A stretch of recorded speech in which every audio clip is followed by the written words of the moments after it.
Sharoz has just come in. Salam, Sharoz.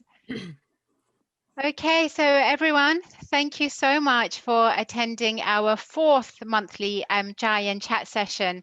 But as much as we love to see all of your lovely faces online, we're going to get to see you hopefully from the 29th of March in person. Alia, is there a slide you can put up for me? Yep.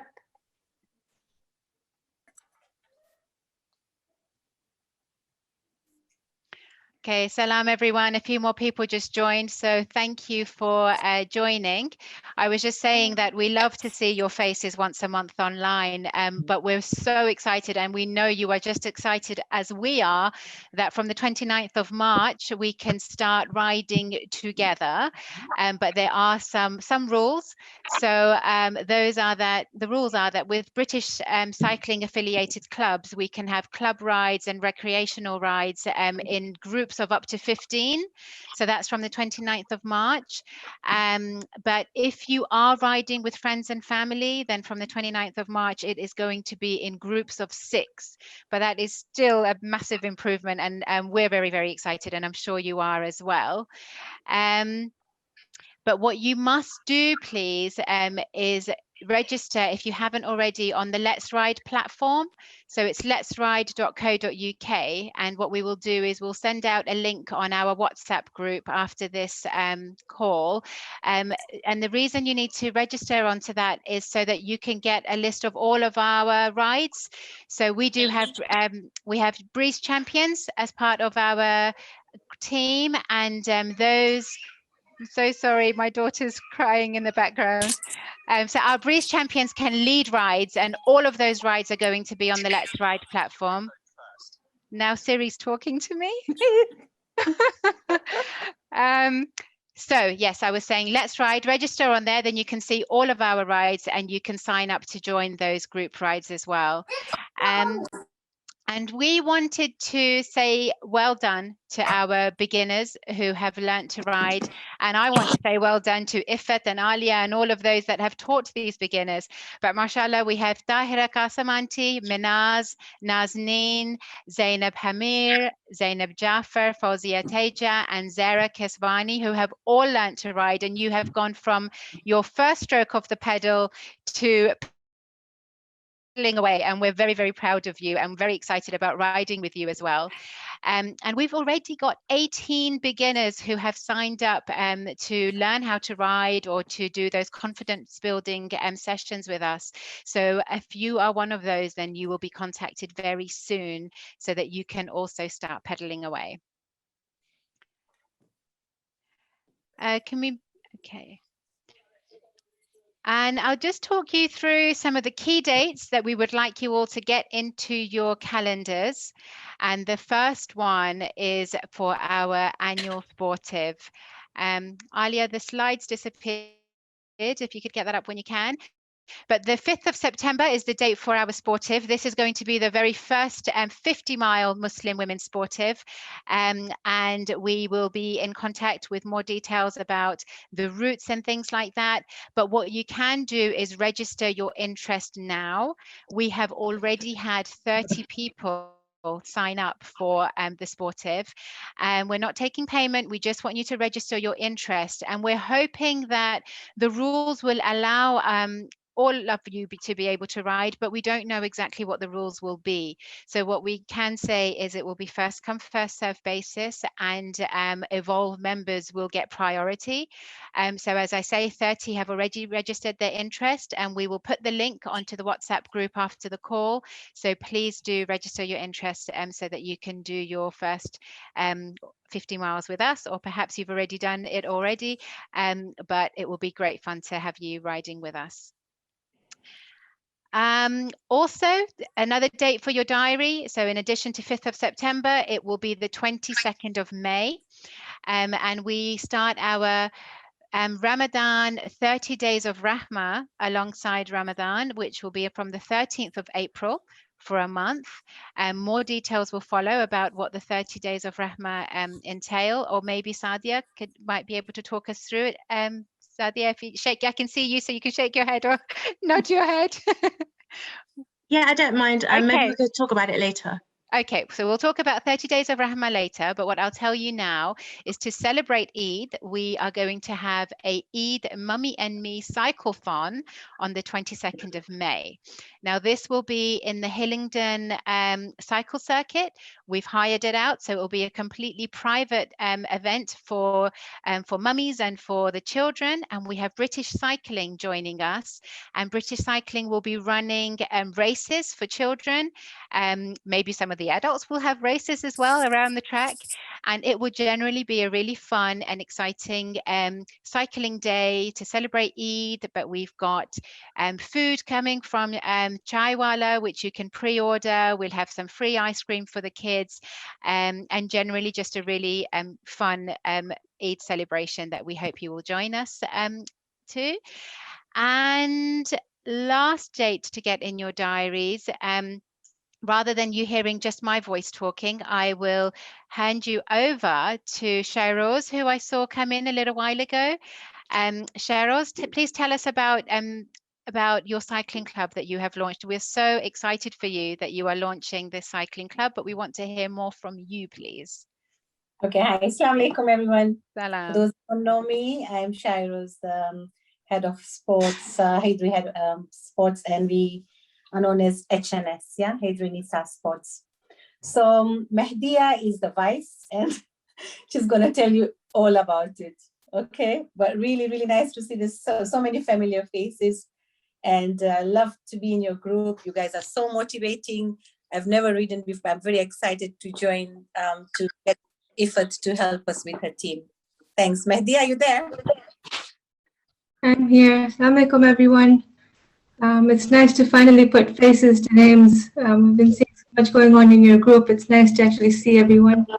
Thanks a lot, Ifat and the team, for giving us this platform. We'd just like to tell you a little bit more about our cycling and also our event. So we're having a live Zoom event on Friday, the 26th of March. We're celebrating International Women's Day, but we're doing a couple of things. So we're planning to launch our cycling club on that day. And we've also got this 10-day challenge. We'll share more details on the WhatsApp group very soon. But we'd love for you all to take part. So we have 4 challenges. You can pick one and you track your activity for 10 days between the 15th and the 24th of March.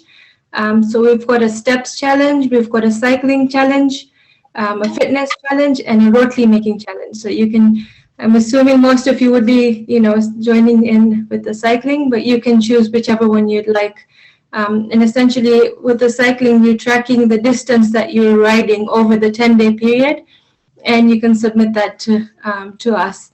And we'd love for you all to please attend the Zoom event. We'll have lots of raffle prizes and other prizes to be won, some games. So we'd love to see you all there. Let us know if you have any questions about the challenge. But again, thank you, Ifat, for giving us this platform. It's really lovely to join in and see what you guys get up to. Mehdia, thank you so much.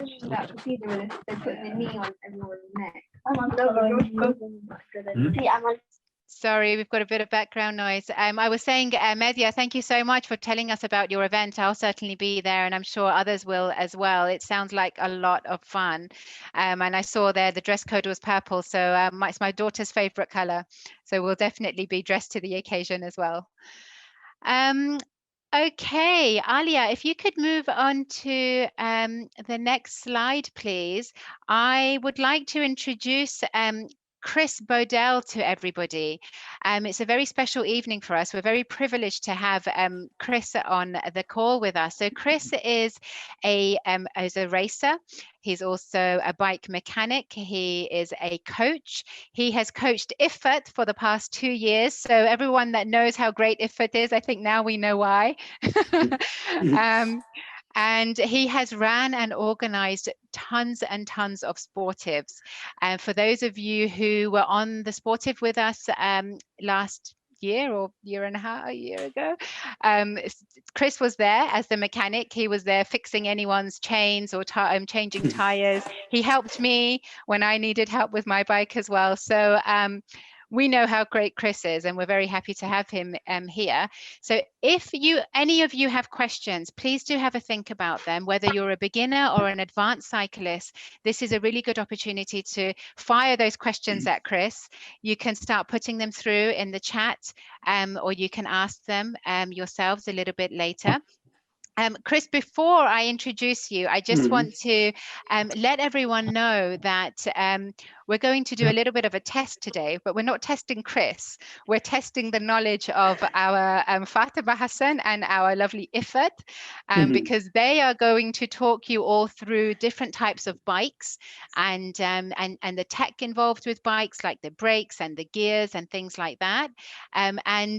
We've got Chris here, so he can test the knowledge. And Chris, maybe you can kind of grade them and see, you know, how well they've researched and how much they know.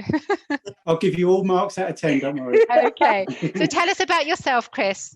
Yeah, so oh man, so I've always been a cyclist, love cycling, anything to do with cycling. I think if you see my garage and you see how many bikes in there, you'd realise, you know, what it's all about. I kind of started out just having a love for cycling, and I'm going to kind of start from the beginning because it kind of tells a little bit of a story. I worked in the city for a number of years. When I left the city, I decided that I wanted to do something sport related, because I kind of had that love for cycling. I kind of gyrated towards, you know, bike sort of stuff. So I spent a bit of time, done all of my qualifications. I've done my personal training qualifications, coaching qualifications. I done bikes mechanic qualification, and it kind of really went from there. And I kind of found that I needed to have that. So I needed to understand the personal training side, because I needed to understand the physiology of, you know, sport and exercise and how you get better. I also needed to understand how to fix people's bikes, because if I'm coaching someone on a bike and then something went wrong with their bike, I needed to know how to fix it. And to be honest with you, coming up with the COVID situation, the coaching side of it on the one-to-ones has kind of gone out of the window. I'm not able to do that.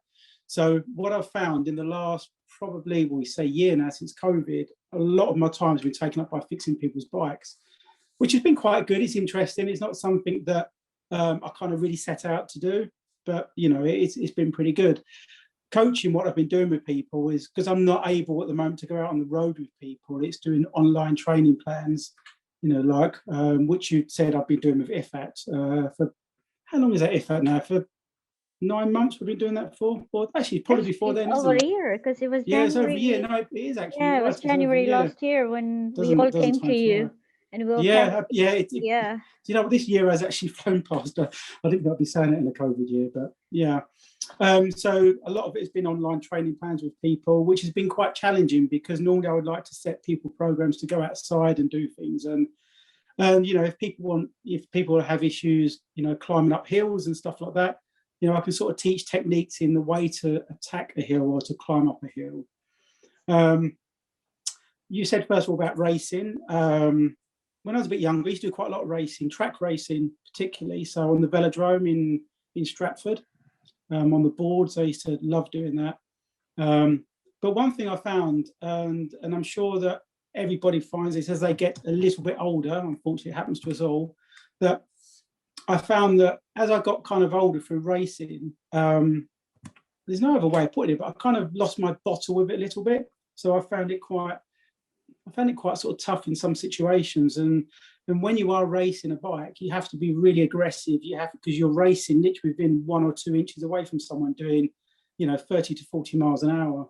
And I kind of found that as I kind of got a little bit older, I kind of struggled with that a little bit, because if you approach a racing situation and you haven't got the confidence in that situation, you end up being dangerous. So I kind of felt that, you know, I was kind of struggling with that a bit. So I decided that I wanted to go back to doing more time trial based. Time trials is great because it's just you against the clock and that's it. You know, it's, you know, you're not within, you know, a few meters of different riders and stuff. So that's been quite interesting. But I find it's also very good to have that kind of understanding of racing and that knowledge of it that kind of helps me coach people as well with it. So that's a little bit of an introduction to me. Hopefully I can add some, it's a bit of insights as we go along tonight. So if you've got any questions, please fire them at me. And as the ladies are talking, what I'll try to do is I'll try to, type out some, answer some questions in the text box if I can work out how to do that. So yeah, that's it. So should we go from there? Yes, thank you so much for that introduction. Cool. And Ifat and Fatima, the pressure is on now. We've got Chris observing. I'll hand it over to you both.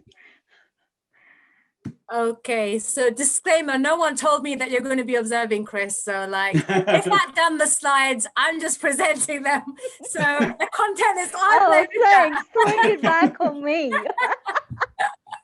You're Anyway, going to be absolutely fine, don't worry. Yeah, but thank you everyone for joining, and I hope you all got your tea, your chai, refreshment. So I know there's a mixture of different people in the audience, some beginners, some advanced. So feel free to ask questions as you go along in the chat, and we will endeavor to ask them. So Alia, can you just put the first slide? Yeah, and Chris, I know exactly what you mean. What happens when you get older is you become less risk adverse, because exactly right. Your brain, the wiring changes, and you're like, what am I doing? Why am I racing? Why am I here? Yeah, so, it does. And, and that can also be in a situation when you're out on the road, you find that, when you're, if you're going down a hill fast, suddenly you start to, you get concerned, you get worried and that sort of thing. Exactly. And that's one of the biggest issues I have with some people, is that when they, go down a hill, they will be too fast. I'm saying, well, just you take it at your own pace. Slowly, if you're not confident, then don't try to, use that, but absolutely. All right. So the first slide is just talking about really questions that you have probably all asked yourself before you started cycling or before you're looking for a bike. And the kind of questions you need to really ask yourself is, what kind of cyclist do you want to be? So one of the first questions is, what kind of terrain do you want to ride on? Are you going to be riding to work? Are you going to be going on the roads? Are you going to be just like, a weekend rider when the weather is nice with your kids? Is it going to be, is your area full of like really bumpy areas and hills? That kind of question. And again, how often do you want to ride? So is it going to be daily, or like we said, just, when you're on holiday? And of course, what is your budget? And I think also, what we just mentioned there, because obviously there's different age groups of, there's children starting to ride, there's adults, older adults. So all of these questions, all of these sort of factors in your life affect what kind of cyclist you want to be. So have a think about that before you go off and buy a bike, is the first thing we wanted to say. Next slide, please, Alia. Okay, so this is just a little bit, I'll just move this bit here so I can see. Yeah. So the first type of bikes that we were just going to tell you about are hybrid bikes. And a lot of us have started off with hybrid bikes. And what we've described here is kind of halfway point between a road bike and a mountain bike. So it's not as heavy as a mountain bike and doesn't have the same suspension, but it's not as light as a road bike. So you do get the hybrid bikes without suspension, and then you get the hybrid suspension. So suspension is really, so like, for example, mountain biking, going down, really hilly sort of mountainous kind of areas, you need a lot of suspension because there's so many bumps. So, it really puts a pressure on your body. But when you're just riding on a road and it's really flat, you're not really having much resistance, so you don't need that suspension. So that's what the suspension does for the bike. But at the same time, it makes the bike heavier. So a lot of us struggled with like going up hills in the beginning because our bikes were heavier. So you can go for a lighter bike. So on the left there, we've got example of a hybrid without suspension, and you could aim for like 11 to 12 kilograms. The cost is there roughly, and the tire size. Oh, does someone want to say something, or is that unmute by mistake? And then on the other side, we've got the higher weighted bikes. Okay, so that's hybrid bikes. Next slide, please, Leah. Okay, and then what I mentioned before was the mountain bike. So like, for example, my son, he's 13, 14, like the mountain bike will just scream at them like, oh, mom, I want that bike, because it looks cool and it's like got big tires and they can like literally jump on it. So it's really good for like off-road and, parks and like pebbly areas, and it has thick tires. But once I got my road bike and he was trying to catch up with me, he found it really difficult because you can't go that fast on it, and because it doesn't have it doesn't have the same speed that a road bike will have. But it is definitely good for like younger children. And again, the cost is about anything up to £1,000 really. Okay, and going on to, I think, the last type of bike that we're going to talk about. So road bikes. So a lot of us have started off with hybrid. Now we've gone on to road bikes. You can see that drop. So we call that the drop handle. Is that typical kind of like, you know, position that you see cyclists in when they're leaning down. And that is basically to make the bike aerodynamic and, you know, you get that really fast riding. And of course, the bikes are lighter.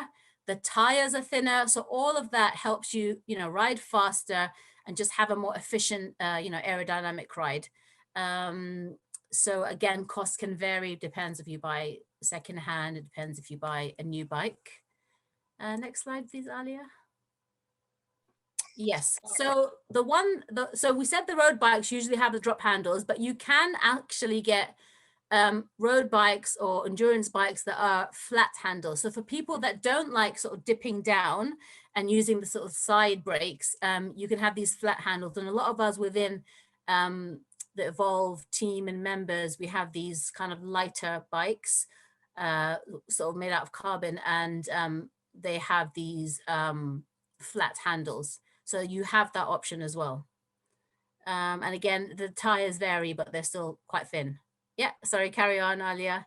And this is just where to buy. So the best thing to do, you can't really buy a bike, you know, like, you know, go onto Amazon, I'm going to buy this bike, go onto Argos, going to buy this bike. You really need to, where you can, pop into your local bike shop and get like a size fitting. So depending on, you know, how tall you are, because that makes a difference. There are different sizes, even for the kids. So we do advise you, the bike shops have been open all throughout COVID anyway, so they should still be open. And we've given some examples of places, Evans, there's a shop in Pinner that we go to.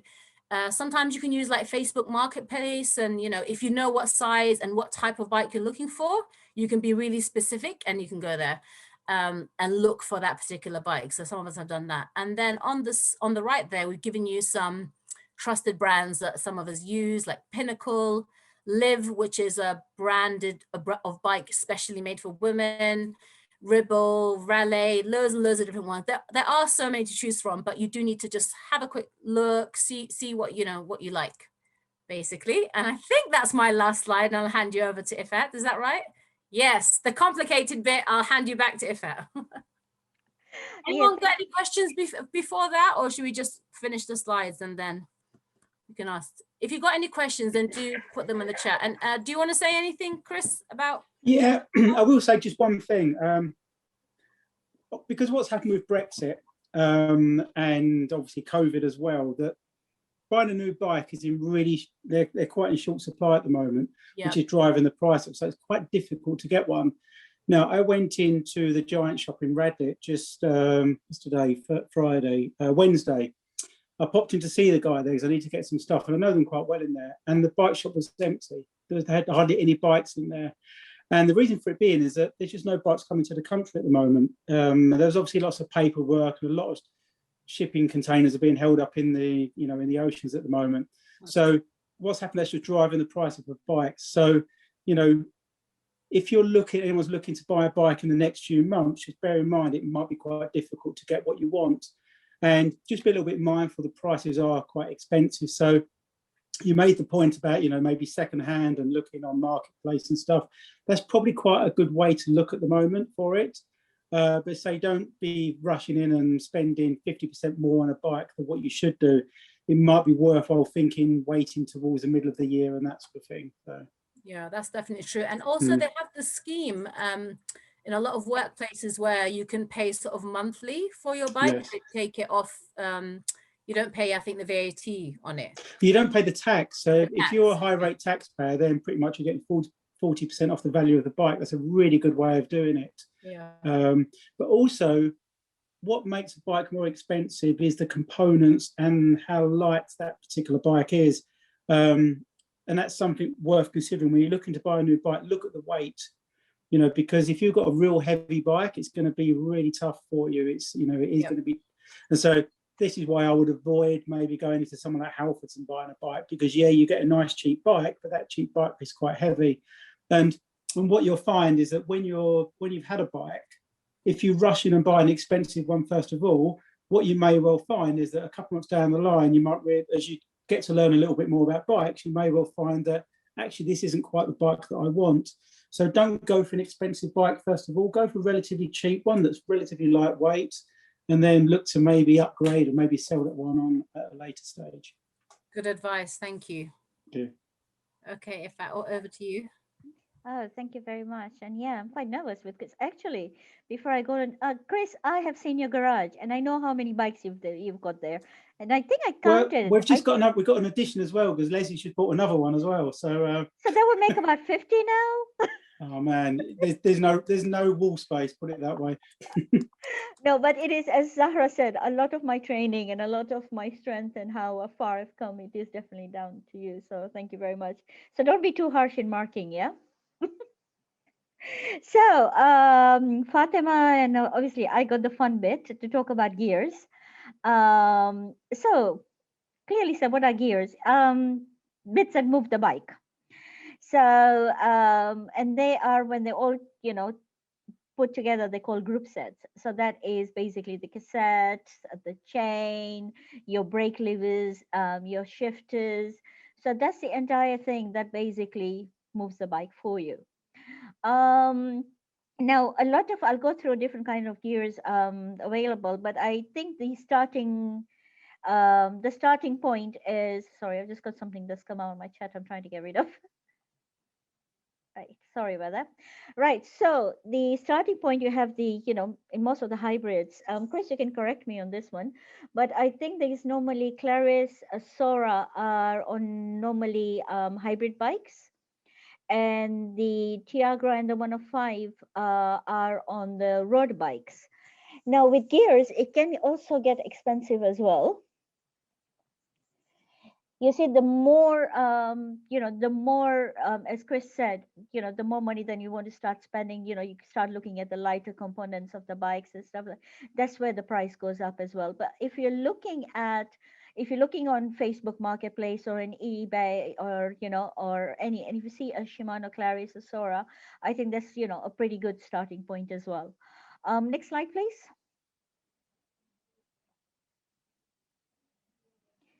Okay. I think you'll need to jump one more, please. Okay, the one thing to avoid, and I think Zahra will perhaps, agree on this one, avoid anything that says single speed or a fixie, because there's basically no gears. If you look at the picture here, you can see at the back, there's only one, there's only one cassette, and there is a big one. Now, you know what, if you're just commuting and if it's really easy, you're just going to one place, yeah, it'll be all right. But when you hit hills, and you do not have any gears, it's extremely difficult to climb, and it's just, you probably will end up walking that hill as well. So try anything that says single speed or fixie, it's not worth spending money on. Next slide, please.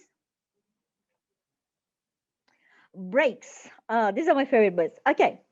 On the right, where it says most bikes will have a rim brake, where you can see the rims it's actually touching the rims of the tire, and you have disc brakes as well, which are hydraulic.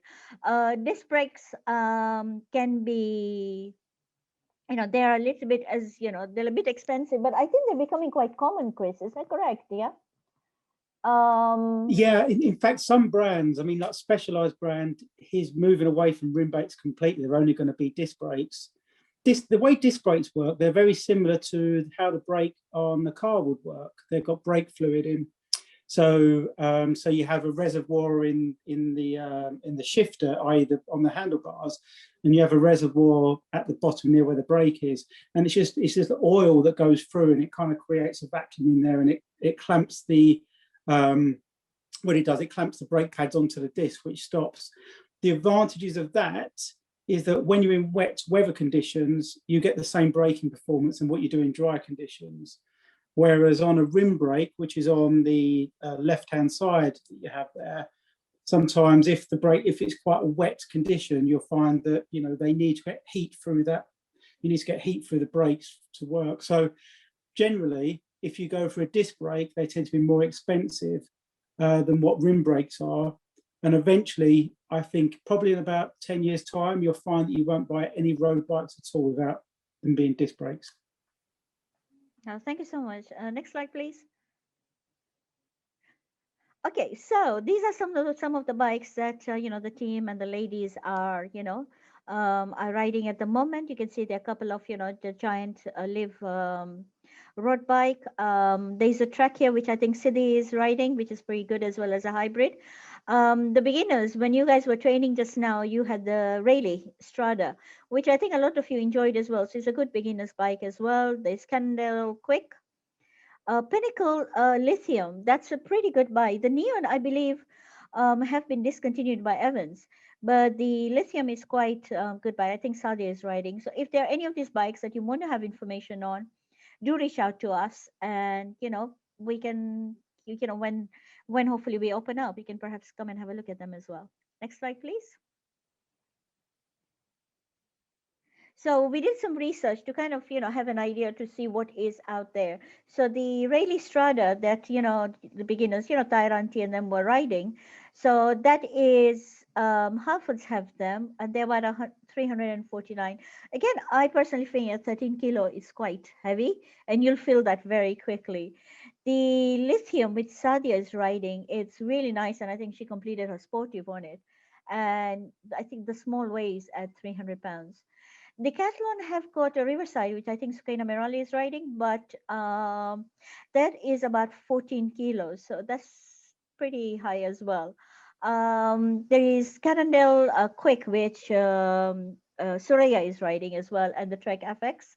So these are available in the market at the moment, but maybe these are the ones that you can perhaps look at Facebook. We've given you some information. We'll give you the slides as well, so you can, have a look at it. So yeah. That brings me the end of our slides. How did we do, Chris?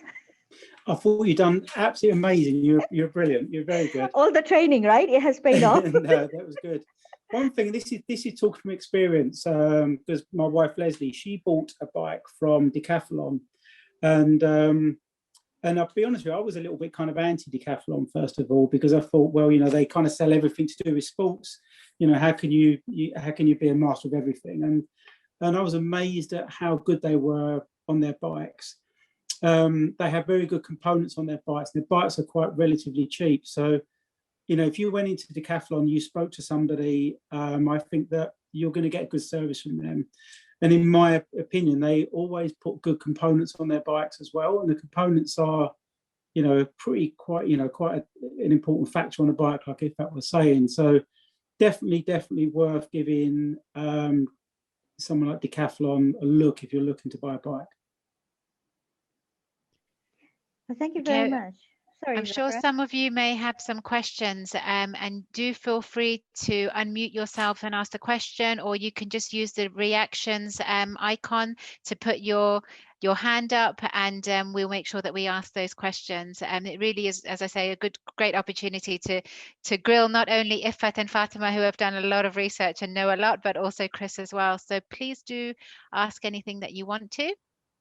And maybe I'll start, Chris, by asking you a couple of questions. So, I mean, we've done a lot today for beginners and talking through bikes, but we've also got a lot of our members who are avid cyclists and have been cycling for years. A lot of them did our sportive with us last September, not this September, but, we ride off this year. What advice can you give to our riders, our ladies who are working towards riding the next sportive?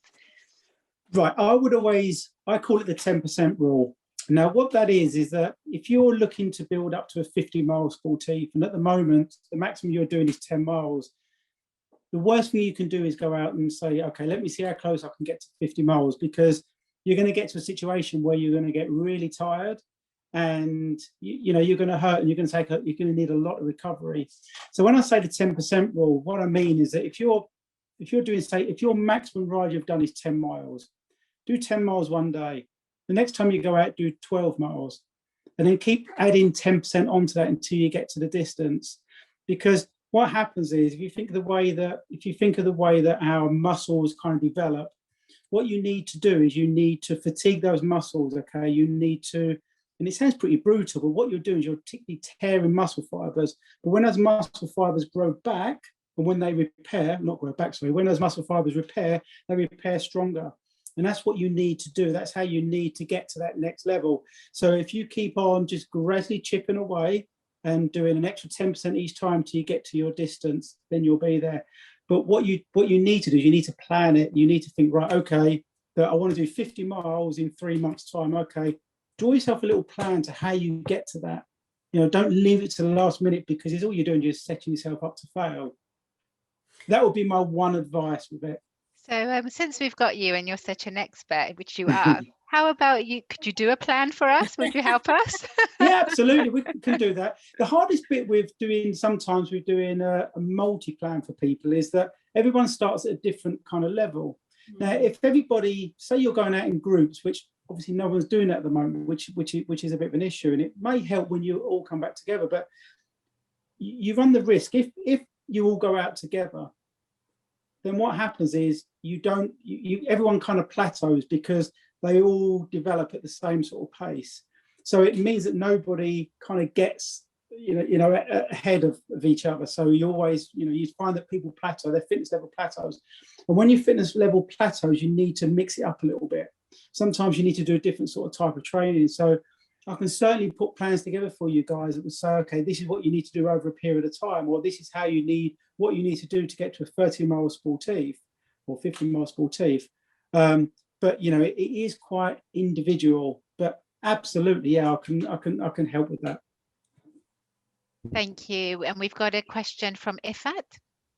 No, I just raised my hand because, Chris's 10% rule is very, which I tend to not listen sometimes. And I tend to. No, surely not. I tend to go out on a Sunday and, pull out like a 30, 40. And then I get, and he gets a call from me on Monday. I'm like, I'm really, really tired. Yeah, but it's you're right, because what it does, it kind of sets you back a little bit, and it's a really tough situation, which none of us have been in this situation at the moment, because obviously because of COVID and so forth, like, you're gagging to get outside because the weather's nice and you want to go and have a good ride, and then suddenly your recovery is hard to do. And and obviously your recovery effect is quite important to what you need and that sort of stuff. So it's that 10% rule is you have to be patient with it. It's really good you said that, Chris, because I think we all do it, because I think before I did the first sportive, I was like, okay, if the sportive is 40, I need to do at least, I don't know, 38. And if I don't do 38, then I won't be ready to do 40. But I think you're right, because you just tire yourself out. You do, absolutely. So I'm definitely gonna stick with that rule. I like that rule. Yeah. I mean, that 10% rule is good, but even if you said, okay, 15% is fine. But I guess what the point is with it is that don't go from doing, say, just a 10-mile ride out to a 40-mile ride out. Just try and gradually build it up, and don't absolutely try and hammer it on the heels, because they're the bits that will kill you. I think Tahira's got a question, Zara. Go ahead, Tahira. Okay, yeah, because you were talking about all these things that are a bit in the future for us, but about the bike. So, Chris, you saying that it's difficult to get a new one at the moment? You may be lucky, but it might take a little bit of shopping around.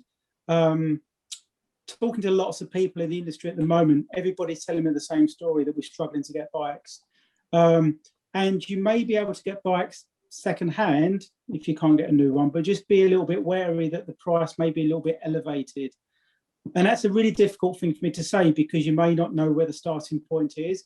But generally what you can do is, if there's a bike that's, say, secondhand, have a look at what the value of that would have been new. And you can Google, you can find that out.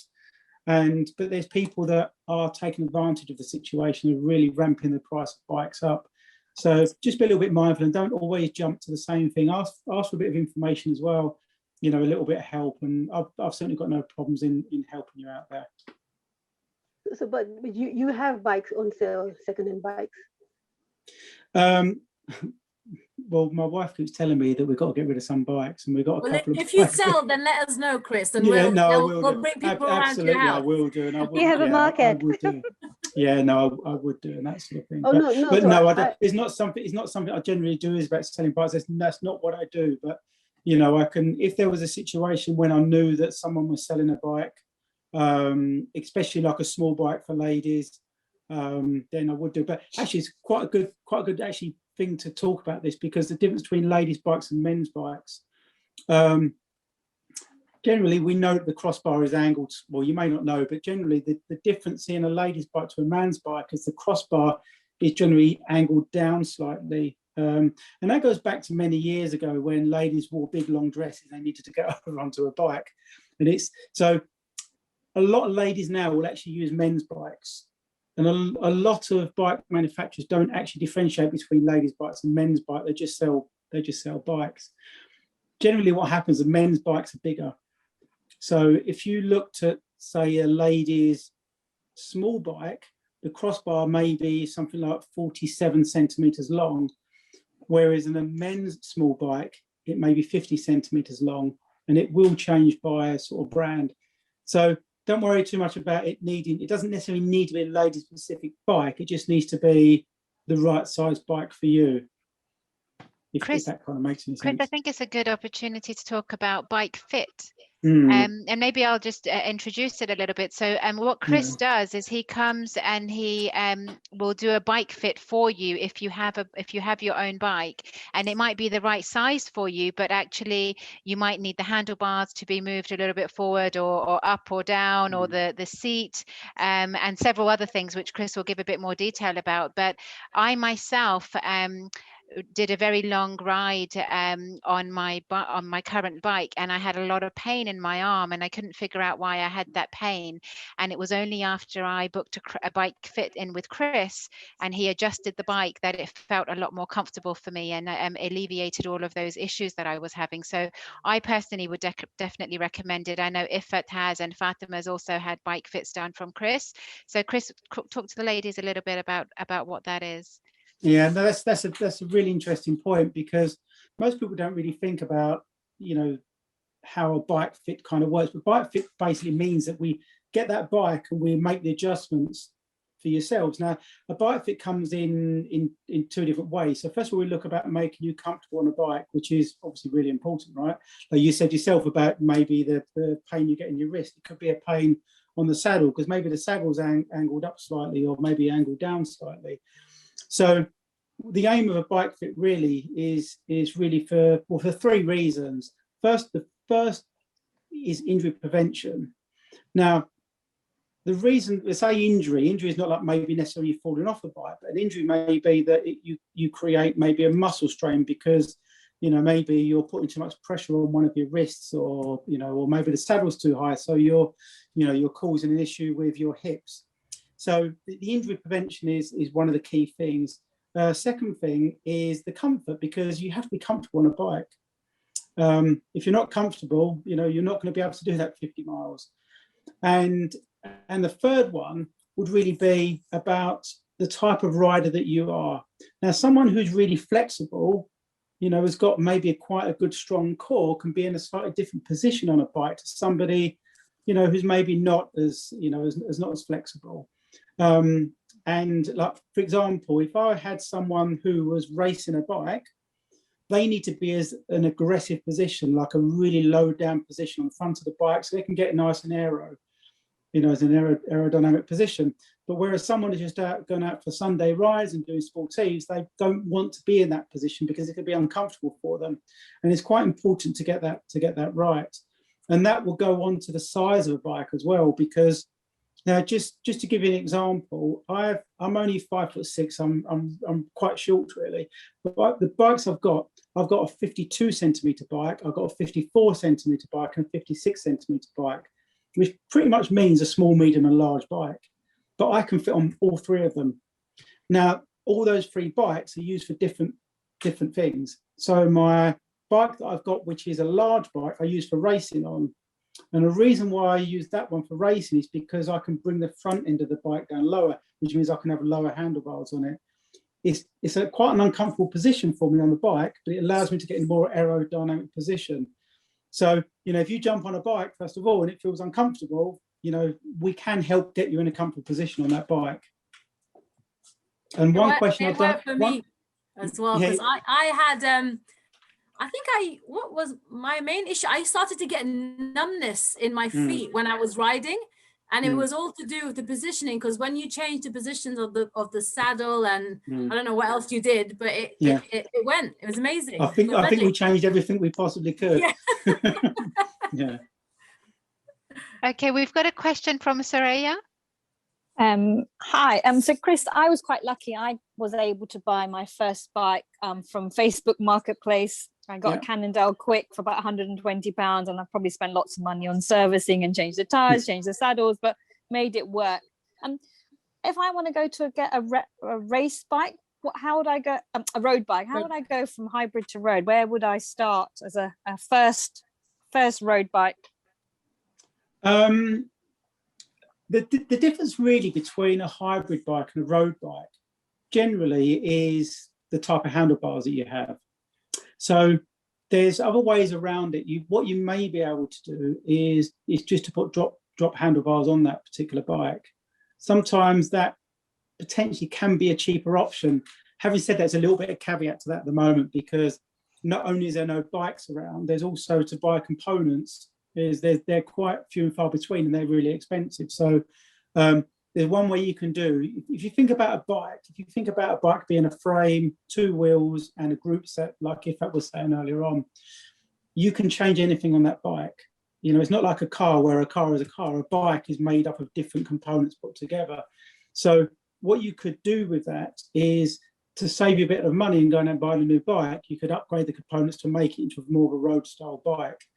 So that's one way to look at it. Secondly, what I would do is, if you're going to a road bike, I wouldn't go for, well, it depends on budgets and that sort of thing. But, you know, I wouldn't necessarily go for the most expensive bike. First of all, I would look at weight. I'd look at the weight of your current bike versus the weight that you're going to go for. And then I would say, okay, don't spend too much money on it. Ride it, say, for a year or two. Feel, you know, when you start to improve a little bit more, then you can then really get an idea of exactly what you want out of a bike. You know, are you looking for something that's a little bit faster? Are you looking for something that's going to be a little bit more kind of aerodynamic, and that sort of stuff? So would my speed improve automatically if I'm on a road bike, or that's not necessarily true? It's not necessarily. I mean, what advantage if I gave up my Cannondale Quick, what advantage would I get by going towards a road bike? So a road bike would generally be a bit lighter. The frame would be stiffer as well. Now, when you look at these bikes that cost, say, £10,000 and so forth, I mean, obviously they have all the top components on them, but the majority of them, they're that much money because the frames are stiff. They're made of carbon, and the stiffness of a bike will make that bike faster. You think of a racing car versus, say, a Ford Fiesta. A racing car is really firm suspension. There's hardly any suspension on it at all. So what would happen with it is that bike would be stiffer, that would be faster. And the way I can tell a difference between it, and so I had a Specialized bike, which was an alloy frame bike. It was a metal bike, pretty much. And when I rode that, I thought it was quite fast. It done the trick for me. It was good. I felt quite good. I was doing sportives on it. And then I bought a carbon bike. And when I bought that bike, as soon as I rode it, as soon as I put the pedals down, I felt that bike was accelerating underneath me. So as soon as I put my foot down, I felt the bike go. So the stiffness frame of a bike, and that's one of the things also that would make that bike more expensive. It's going to be carbon. It's going to be lightweight. It will be faster, okay, purely because of stiffness. But the issue is stiffness can be quite uncomfortable as well. Like, you know, when we spoke first of all about mountain bikes versus hybrid bikes, mountain bikes got good suspension. So, you know, when you're going along, you don't feel many bumps on it. But then over a long period of time, you'll find that all the energy that you're producing through that bike is going through the suspension. Whereas obviously on a road bike, you don't have any of that suspension. So, you know, you're not, you know, your energy isn't used by absorbing the suspension through the bike, so it will naturally be quicker. And that's what you'll notice if you're going from a hybrid bike onto a road bike, because generally the frame will be slightly lighter and it will be stiffer. Oh, thank you so much, Chris. Thank you. That's okay. So Chris, just again on that point about moving from a hybrid to a road bike, I mean, I know personally what I was worried about was the fact that it's drop handlebars and the brakes feel really far away for me, that, you know, having to lean forward and kind of you feel a little bit like you don't have full control. So Ifat told me about the Live Avail or the Live Thrive, the one that they, I think it's the Live Avail, which is a drop handlebar, but it has additional set of brakes on the actual straight bar. So for me, that gave me that kind of that comfort and reassurance that actually, if I didn't feel comfortable, I don't have to lean all that way down. Yes. I've got the brakes on the straight bar. So that's something I think is a good step for those ladies who want to move from a hybrid to a road bike. But my question for you is, if we were to get a road bike without those additional brakes, is it possible to have them installed? Do you know? Yes, you can. They can be put on aftermarket. Yeah, because it's literally just a brake in the brake cable, and then they're additionally put onto the handlebar. So yes, it can be done. That's not an issue. The only issue sometimes with it is that ladies' handlebars tend to be quite narrow. As I say, most bikes are made for men. Unfortunately, it's the world that we live in. But yeah, it is what it is. So men's bikes tend to be bigger. So generally, guys have wider chests, so the handlebars are wider. So there's more room to put those handbrakes in there. But ladies' handlebars generally tend to be quite narrow, so it can be quite congested, if you like, in that middle of that handlebar range. But absolutely, they can be put on after. Okay, thank you so much. Ifat has a question. Yeah, no, just reading something here. We says, Salam, I'm not a beginner, but not mastery either. I would say medium, and they're looking to buy a bike through the Bike to Work scheme. Any recommendations, Chris? Generally, the Bike to Work schemes have their own providers. It does change depending on what company you work for. Some providers will say you need to go to this particular shop. Other providers will just give you a voucher and you can go to any bike shops. Most bike shops do allow for Bike to Work scheme. I mean, they'd be silly if they didn't, right? Because it's business they'll be missing. So it's a really good thing to do.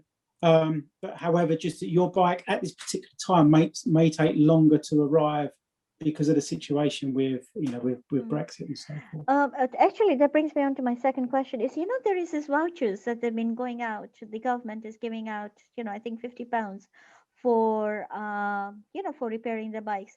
Is it possible, like, for beginners to perhaps get, bikes off maybe be it eBay or be it Facebook Marketplace, and then is it possible to use that voucher to then get it fixed?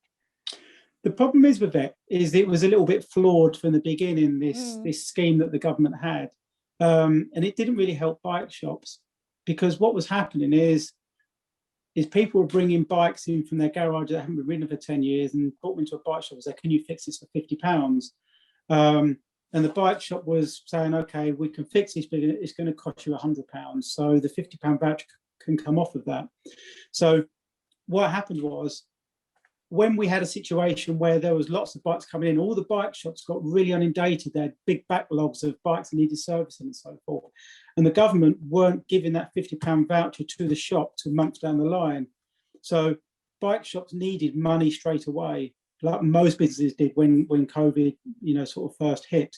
So the government was saying to bike shops, yeah, accept these £50 vouchers. So bike shops accepted the £50 voucher. They'd done all the work for people, but then spent 6 months down the line trying to get the money back from the government.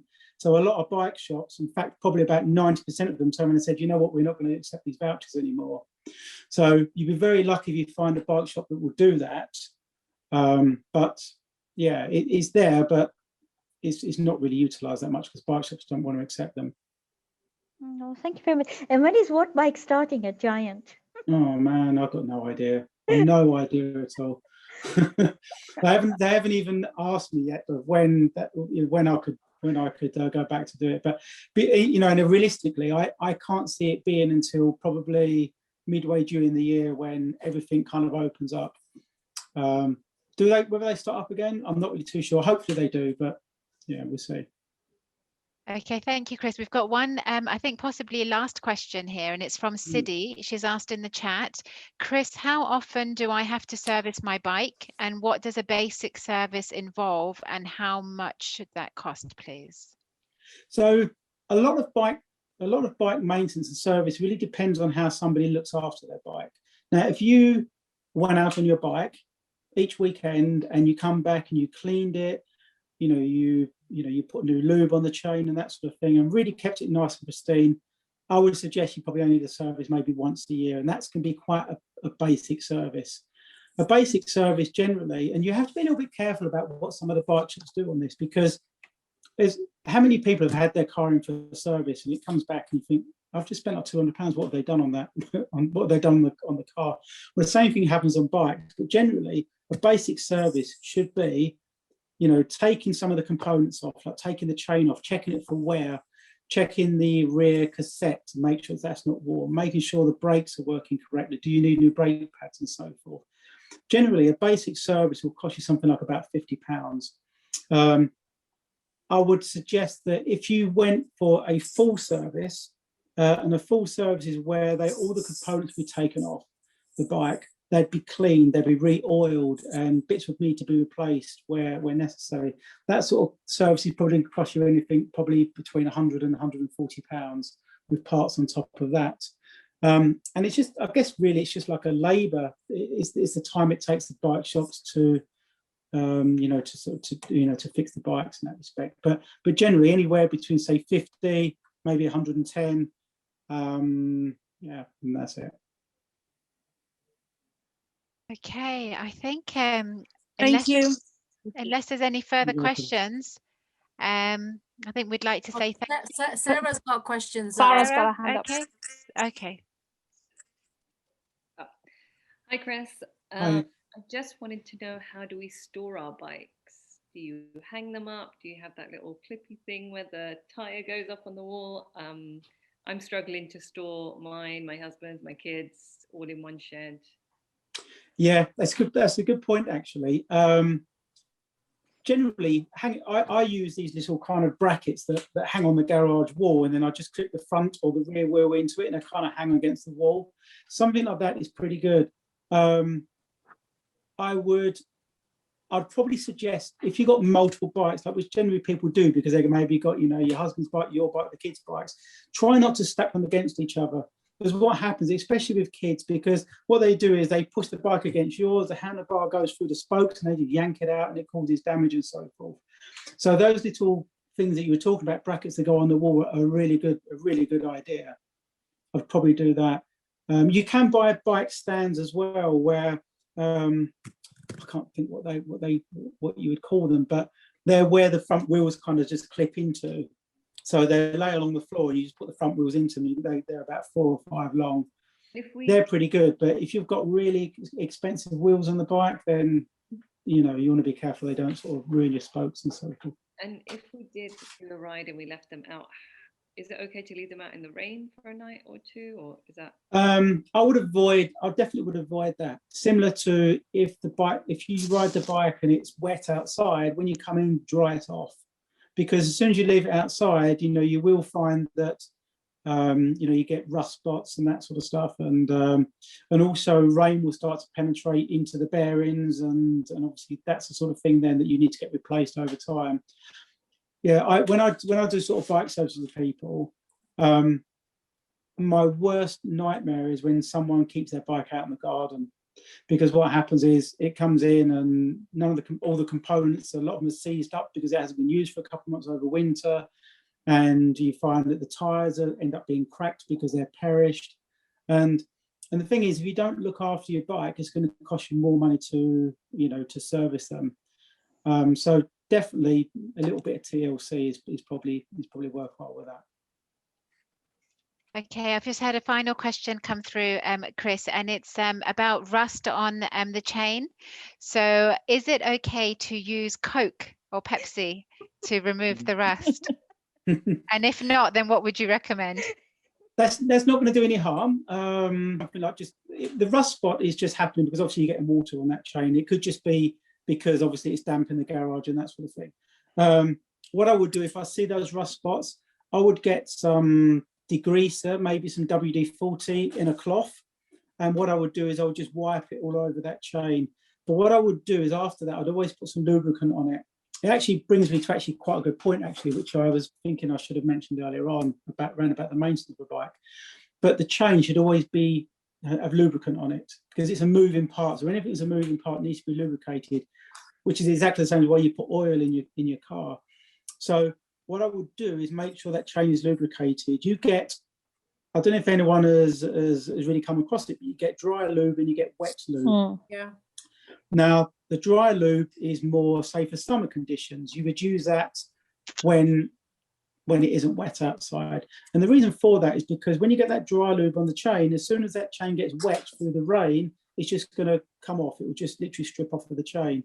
Whereas wet lube is more of a kind of an oil-based kind of lubricant, and the water won't penetrate that. So, you know, I would always, when you come back from a ride or after you've been out for a couple of rides particularly, clean that chain with some degreaser and put some more lubricant on it. And that will stop those rust spots from going on there. But can you use wet lube all year round? Do you have yeah, to? Why don't absolutely. You just use wet? Yeah. I do now. I use wet lube pretty much all year round because, you know, I've been in a situation where I've had dry lube, I've gone out and it started to rain and then suddenly my chain's squeaking because I've got no lubricant on there. So, you know, wet lube is good. It tends to be a little bit more messy because it's, you know, when you touch a chain with wet lube on, it's a bit greasy, whereas dry lube, you know, generally isn't as bad. But yeah, wet lube all year round is fine. And Chris, is it okay to put lube on a chain that's dirty? You can do it probably twice. So what it would do, you could put lubricant on there, go out for a ride, a couple of rides, put it on there one more time, apply it a second time. But after that, clean it all off, go back to the metal of the chain, and then reapply it after. If you keep on adding lubricant to lubricant to lubricant, it was just going to clog all of those components up, and then it's going to be harder to clean. Okay, Chris, thank you so much. It's been really good to have you on. I think we've learned lots as well. And thank you to all of our members who have joined the call. And just those key dates I just want to remind you about before we end, and that's the 5th of September for our Sportive. So please do register your interest for the Sportive now to reserve your place, and we will send that link out on the WhatsApp group. And then the 22nd of May, which is our Eid Cyclothon in Hillingdon, and we will send out a form for you to register for that. Once Ramadan starts, we'll leave it a little while. So 22nd of May, 5th of September. And please do register on the Let's Ride platform so that you can see a list of all our rides, all our group rides, and you can join on to those once the group rides are allowed from the 29th of March.